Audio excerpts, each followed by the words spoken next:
Hello everyone, civil step Himachal में आप सभी का बहुत बहुत स्वागत है। आज की जो हमारी क्लास होने वाली है इसमें हम मैथमेटिक्स के कुछ एमसीक्यू डिस्कस करने वाले हैं। जैसे कि आप सभी जानते हैं कि हमने HPAS CSET के लिए एक फ्री रिवीजन सीरीज शुरू करी है जिसमें हम डेली बेसिस पे आपके साथ क्वेश्चन डिस्कस करते हैं। तो लास्ट 20 क्लासेस में मैंने आपके साथ मैथ के क्वेश्चन डिस्कस किए थे और लास्ट 2 क्लासेस में हम अब DI के क्वेश्चन जो है वो डिस्कस कर रहे हैं। तो डेटा इंटरप्रिटेशन जो है वो एक काफी इंपॉर्टेंट रोल प्ले करता है CSET के लिए, यानी कि CSET में आपको लगभग 10 to 15 क्वेश्चंस जो हैं वो डेटा इंटरप्रिटेशन के ही देखने को मिलेंगे। तो अच्छे तरीके से इसकी हम तैयारी करेंगे, अच्छे तरीके से रिवीजन करेंगे। तो आज की जो हमारी क्लास होने वाली है इसमें हम एक पाई चार्ट और एक हम इसमें बार ग्राफ देखेंगे। तो वीडियो के लास्ट तक आप सभी ने बने रहना है और वीडियो अच्छी लगे तो इसको लाइक जरूर करना है। तो चलिए दोस्तों शुरू करते हैं आज की क्लास। अगर आप फ्रेशर्स हैं, बिल्कुल बेसिक से तैयारी करना चाहते हैं तो उसके लिए हमारा सिलेक्शन बैच है, आप उसको ज्वाइन कर सकते हो। जो हिंदी और इंग्लिश दोनों मीडियम्स में अवेलेबल है। इसमें आपको वीडियो लेक्चर्स मिलेंगे, क्लास नोट्स मिलेंगे और प्रैक्टिस एमसीक्यूज देखने को मिल जाएंगे। तो चलिए दोस्तों, पहला सवाल देखिए। ये जो ग्राफ है ये पाई चार्ट होता है बच्चे, this is called pie chart. अब पाई चार्ट में आपको दो तरह के सवाल देखने को मिलते हैं, एक आता है सिंगल पाई चार्ट और एक आता है डबल पाई चार्ट। तो आज की क्लास में हम सिंगल पाई चार्ट देखेंगे और जो हमारी कल की क्लास होगी उसमें हम डबल पाई चार्ट देखेंगे और वो लाइव होने वाली है। ठीक है, तो कल की जो क्लास होगी वो लाइव होगी जिसमें मैं आपको डबल पाई चार्ट करवाऊंगा। आज की क्लास में हम सिंगल पाई चार्ट के ऊपर फोकस करने वाले हैं। तो ध्यान से समझिएगा कि किस तरीके से इसके सवाल जो है वो आपसे पूछे जाएंगे। तो करना क्या होता है, देखो DI का कोई भी सवाल है उसके टोटल 3 पार्ट्स होते हैं। पहला पार्ट होगा इसका डायरेक्शंस का, सेकंड पार्ट होगा हमारा ग्राफ और थर्ड पार्ट होगा हमारा सवाल। तो पहले आपने डायरेक्शंस को पढ़ना, आपको आइडिया मिलेगा कि आपको गिवन क्या है। तो क्या गिवन है? The given pie chart shows the percentage distribution of total books published of 5 different subjects in a month, कि एक महीने में कितनी बुक्स पब्लिश की गई हैं अलग अलग सब्जेक्ट्स की, उसकी इंफॉर्मेशन आपको इस पाई चार्ट में गिवन है। और टोटल नंबर ऑफ बुक्स कितनी है हमारे पास? 60,000। तो यहाँ पे टोटल नंबर ऑफ बुक्स हैं 60,000 और उसके बाद आपको बोला गया ये परसेंटेज ब्रेकअप है। ये पूरा ब्रेकअप है कि कितने कितने बुक्स आपको हर एक पार्ट में देखने को मिल जाएंगे। ठीक है, देन आफ्टर सवाल देखो क्या कह रहा है। पहला सवाल आपकी स्क्रीन के ऊपर है, इसमें क्या बोला गया है कि find the difference between the total books published of math and SST together and that of computer and English together. आपसे डिफरेंस पूछा गया है बुक्स का कि कितना डिफरेंस है total books published of math and SST। मतलब एक तरफ आप क्या करोगे, मैथ प्लस SST करोगे और दूसरी तरफ आपका डिफरेंस किसके साथ होगा? Computer and English, computer plus English. तो देखो कभी भी ऐसा सवाल आए ना तो वैल्यूज का यूज लास्ट में करेंगे, पहले हम परसेंटेज में ही देखेंगे कि क्या इसमें चेंजेस आ रहे हैं। तो अगर मैं यहाँ पे देखूं मैथ और SST, तो मैथ के 20%, SST का 25%, तो टोटल कितना बनता है यहाँ पे? 45% बनता है। टोटल कितना बनता है? 45% बनता है। फिर अगर मैं कंप्यूटर इंग्लिश की बात करूं तो कंप्यूटर इंग्लिश का कितना बनेगा? 30 + 15 45%। तो भाई ये दोनों क्या है हमारे पास यहाँ पे? अगर मैं इन दोनों की बात करूं ये दोनों बराबर हैं, यहाँ पे ये भी 45%, ये भी 45%, तो ओवरऑल कितना बनेगा? 0%। तो भाई 0% आप किसी भी नंबर का देखोगे वो हमेशा 0 रहेगा। 0% आप किसी भी नंबर का देखोगे वो 0 रहेगा। तो इस पहले सवाल का आंसर भी क्या होगा हमारे पास? 0 आ जाएगा। ठीक है, सेकंड क्वेश्चन देखो। नेक्स्ट क्वेश्चन आपसे क्या कहा जा रहा है इसमें कि find the sum of average of math, English and SST books. मतलब math plus English plus SST, इसका एवरेज ऐसे निकलेगा डिवाइड बाय 3 करके। ठीक है, and the total number of computer books in a month plus क्या करेंगे हम यहाँ पे कंप्यूटर कर देंगे। तो कंप्यूटर में कितनी बुक्स है पहले ये देख लो। 30% है, मैंने यहाँ पे 30% लिख दिया। और math plus English plus SST, math plus English plus SST total करोगे तो कितना आएगा? 25 + 15 40, 40 + 20 कितना होता है? 60। तो 60 आ जाएगा। तो 60/3 कितना होगा हमारे पास? 20 होगा। 60/3 कितना होगा हमारे पास? 20 होगा। तो टोटल अगर आप यहाँ पे देखोगे तो ये 50% बनेगा। 50% किसका देखोगे आप? 60,000 का। 50% किसका देखोगे आप? 60,000 का, जो कि कितना होता है? 30,000। 30,000 और 30,000 हमारा क्या होगा इस सवाल का सही उत्तर हो जाएगा। 30,000 ही इस प्रश्न का सही आंसर आपका आ जाएगा। आई होप आपको ये चीज समझ आई होगी, इसमें कोई डाउट नहीं रहा होगा। नेक्स्ट देखो जी, अगला सवाल आपसे क्या बोला जा रहा है, यहाँ पे ध्यान से समझिएगा। यहाँ पे क्या बोला गया है कि भाई price of math book is 160 and the price of English book is 25% less than of math book.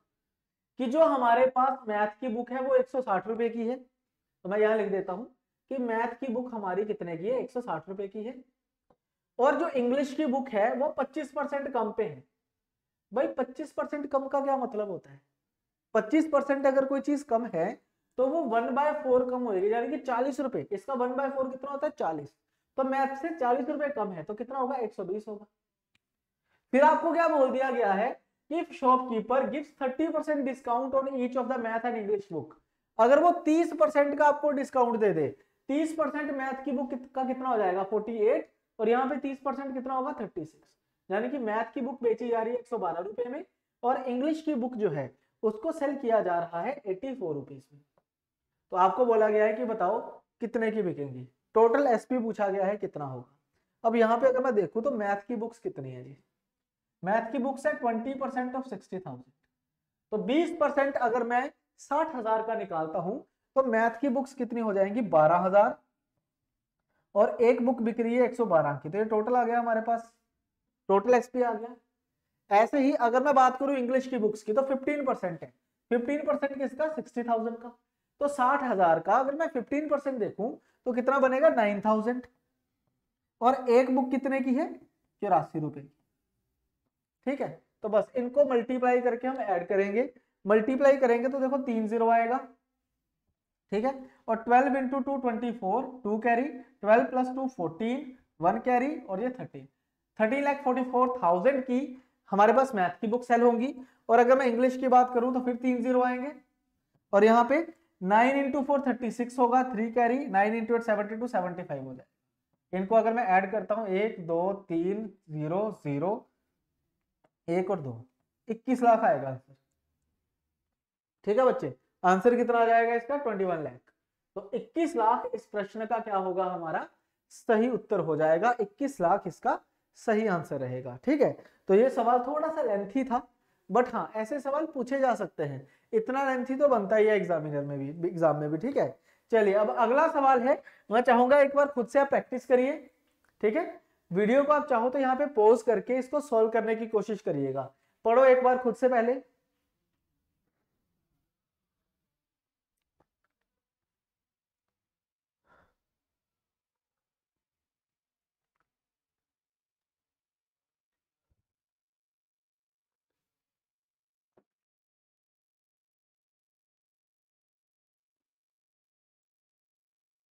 ठीक है, क्या करना है यहाँ पे इसको? क्या आपको बोला गया 75% and 80% of SST and math books respectively are sold, then find the unsold books of these two subjects together are what percent of the total published books of science।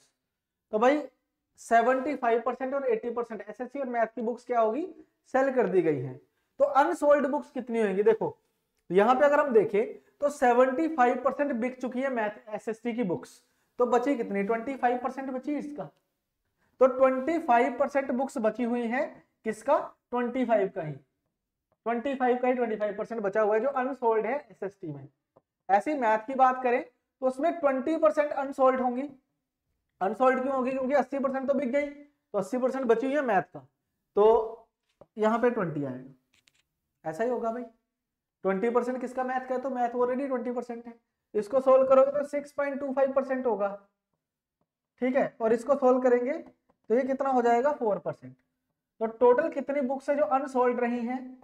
जो अनसोल्ड रही है एसएसटी और math में वो 10.25 है। आपसे बोला गया है कि ये जो 10.25 है ना, ये बताओ साइंस का कितने परसेंट है? साइंस 10% है, साइंस का कितने परसेंट है ये बताओ। तो भाई इसको अगर आप सोल्व करोगे, 0 से 0 खत्म, 10 से मल्टीप्लाई होगा तो एक डेसिमल जो है वो शिफ्ट हो जाएगा। आंसर क्या रहेगा इस सवाल का? 102.5%। क्वेश्चन ऑप्शन नंबर ए जो है वो इसका क्या हो जाएगा? सही आंसर हो जाएगा। ऑप्शन नंबर ए इस प्रश्न का सही उत्तर हो जाएगा। ठीक है, चलिए अगला सवाल देखो। इसमें आपको क्या कहा गया है कि total books of math English and computer, math plus English plus computer together is what percent more और less than the SST books, कितने परसेंट जो है वो ज्यादा है किससे, एसएसटी बुक्स। ऑब्वियसली ज्यादा ही होंगी, कम तो हो नहीं सकती, 3 है। तो मैथ इंग्लिश और कंप्यूटर, तो अगर मैं टोटल देखूं इनका तो कितना बनता है 65% लिखने की कोई आवश्यकता नहीं है। कितने परसेंट ज्यादा है किससे, एसएसटी से। एसएसटी कितना है 25। तो आप खुद देखो बच्चे कि ये जो 65 है ये 25 से कितना ज्यादा है, तो ज्यादा कितना है 40 ज्यादा है। 40 ज्यादा है 25 से, परसेंट निकालने के लिए क्या करेंगे इंटू 100। 40 ज्यादा है 25 से, परसेंट निकालने के लिए हम क्या कर देंगे यहाँ पे मल्टीप्लाई बाय 100। तो 25 इंटू 4 होगा, आंसर आएगा हमारा 160%।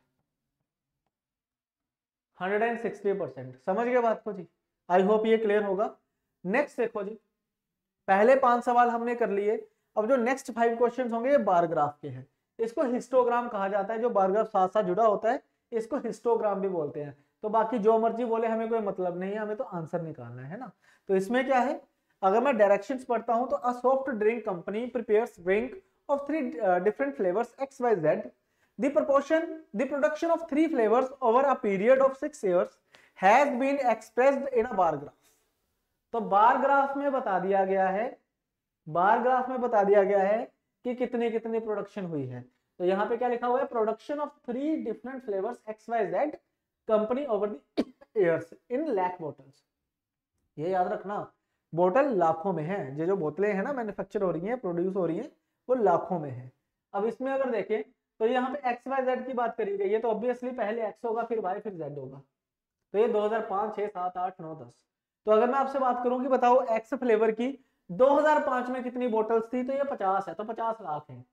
ठीक है, Y की कितनी थी 55 लाख, Z की कितनी थी 45 लाख। 6 में 2006 में X फ्लेवर की बोतल्स कितनी थी 40 लाख, Y की कितनी थी 60 लाख, Z की कितनी थी 50 लाख। उसी तरीके से 2007 2008 2009 2010 तो ऐसे चल रहा है। टोटल नंबर ऑफ ईयर्स कितने हैं 6 साल की बात हो रखी है टोटल। ठीक है, तो चलिए पहले सवाल की तरफ बढ़ते हैं। अब पहला सवाल देखो बच्चे, आपकी स्क्रीन के ऊपर है। इसमें क्या बोला गया है कि the total production of flavour Z की जो total production in 2007 and 8 is what percent of the total production of X in 5 and 6। तो परसेंटेज निकालना है। Z का देखेंगे हम 2007 plus 2008, it is what percent of total production of X in 2005 and 2006। ये आपको परसेंटेज में पूछ लिया गया है, ये चीज है। ठीक है, तो Z का 7 और 8 में अगर हम देखें, Z का 7 और 8 में अगर हम देखें तो 60 प्लस 60 कितना बना हमारे पास 120 बना है। तो आपको बोला गया है कि जो 120 है ये X मतलब 5 और 6, X का 5 और 6 कितना है 50 एंड 40 यानी कि 90। 120 ये जो है ये 90 का कितने परसेंट है, ये सवाल था। ठीक है बच्चे, ये था ये हमारा पहला सवाल। कैसे करेंगे इसको, 0 से 0 कैंसिल, 4 से कैंसिल, 3 से कैंसिल, उसके बाद 400/3 यानी कि आंसर रहेगा 133.33 और ये चलता रहेगा। ठीक है, 133.33% क्या रहेगा इस प्रश्न का सही आंसर हो जाएगा। आई होप आपको ये चीज समझ आई होगी। अगला सवाल देखो, इसमें क्या बोला गया है कि for which flavour was the average annual production maximum in given period. अब ये जो सवाल है ना, ये है आपका सिर्फ कैलकुलेशन नहीं है इसमें। अगर कैलकुलेशन करोगे तो मतलब फिर सबको ऐड करना पड़ेगा, एक एक करके पहले एक्स को देखोगे फिर वाई को फिर जेड को, तो ये तो भाई बहुत ज्यादा टाइम कंज्यूमिंग है। ये है स्मार्ट वर्क करने का टाइम। आपसे पूछा है सबसे ज्यादा कौन सा फ्लेवर है जो प्रोड्यूस हुआ है ना, एवरेज पूछ लो तो एवरेज भी तभी याद होगी जब सम ज्यादा होगा। तो यहाँ पे अगर मैं एक लाइन ड्रॉ करूं कि मैं देखूंगा कि 50 लाख से ज्यादा कौन कितनी बार गया है, ऐसे ही होता है ना कि अगर मुझे ये पता करना है किसका ज्यादा है, कंपैरिजन करना है, तो मैं कैसे करूंगा, एक बेस लाइन ड्रॉ करूंगा कि इससे ज्यादा कितनी बार कौन गया है। तो अगर मैं देखूं यहाँ पे वाई कंपनी 50 से ऊपर, वाई कंपनी 50 से ऊपर, वाई कंपनी 50 के बराबर, यहाँ पे 50 के ऊपर, यहाँ 50 के बराबर, यहाँ 50 के ऊपर, ऐसे एक्स कंपनी की बात करें 50, 50 से कम, 50 से ज्यादा, 50 से कम, 50 से ज्यादा, 50 से कम। ठीक है, z की बात करें कम, कम यहाँ पे ज्यादा है, फिर उसके बाद यहाँ पे ज्यादा है, फिर कम कम। तो अगर आप तीनों में एक चीज आप देखोगे तो y कंपनी एक ऐसी कंपनी है जो या तो 50 से ज्यादा है या 50 के बराबर, कम नहीं है कभी भी, है ना। यानी कि जो y कंपनी है उसने 50, सॉरी जो y हमारे पास फ्लेवर है वो मिनिमम 50 लाख प्रोड्यूस हुआ है हर साल, ज्यादा हुआ है लेकिन 50 तो मिनिमम ही है। बाकी अगर आप कोई भी फ्लेवर देखोगे तो वो 50 से कम है, जैसे x कम है, यहाँ पे भी कम है, यहाँ पे बराबर है ना, इस तरीके से। z की अगर हम बात करें, यहाँ कम, यहाँ बराबर, यहाँ ज्यादा ज्यादा, यहाँ कम, यहाँ कम, लेकिन y कहीं भी कम नहीं हुआ, इसका मतलब y इसका आंसर होगा। अगर सम सबसे ज्यादा है तो y ही है इसमें, एवरेज भी सबसे ज्यादा लेके बैठेगा, y जो है वो एवरेज भी सबसे ज्यादा लेके बैठेगा, ठीक है। चलो भाई नेक्स्ट देखो जी, अगला सवाल आपसे क्या कहा जा रहा है कि what is the difference between the average production of flavour x in 5 6 7, x की 5 6 7 में, 5 6 और 7 में जो एवरेज है उसका डिफरेंस किसके साथ, y का 8 9 10 में, y का 8 9 10, ये पूछा गया डिफरेंस कितना है। तो x का 5 6 7 में अगर देखें तो 5 6 7 ऐड करेंगे तो कितना आएगा, 40 50 प्लस 40 90 और ये 55 145, ये बनेगा 145 ओवर 3। और अगर मैं यहाँ पे y का देखूं, y का है 8 9 10 में, तो y का 8 9 और 10 में अगर देखें तो कितना बनता है, 55 55 50 160 160/3, ठीक है। तो 3 एलसीएम है, कॉमन ही होगा, तो यहाँ पे डिफरेंस कितना आएगा, 15 का आएगा, तो आंसर कितना आएगा 5। तो ये 5 नहीं है, आंसर होगा 5 लाख, क्योंकि बोटल्स किसमें, लाखों में, 1 2 3 4 5, तो 5 लाख आंसर होगा। अब देखो ऑप्शन में 50,000 भी था, तो आपने 50,000 टिक नहीं करना, आपने क्या टिक करना है, 5 लाख टिक करना है, समझ गए ना, आपने 5 लाख के ऊपर टिक करना है यहाँ पे। नेक्स्ट क्वेश्चन देखो जी, अगला सवाल क्या कह रहा है आपसे कि what is the approximate decline in the production of flavour Z in 2010 as compared to the production in 2008। Z का जो प्रोडक्शन है 2010 में, वो बताओ 2008 के मुकाबले कितना डिक्लाइन हुआ।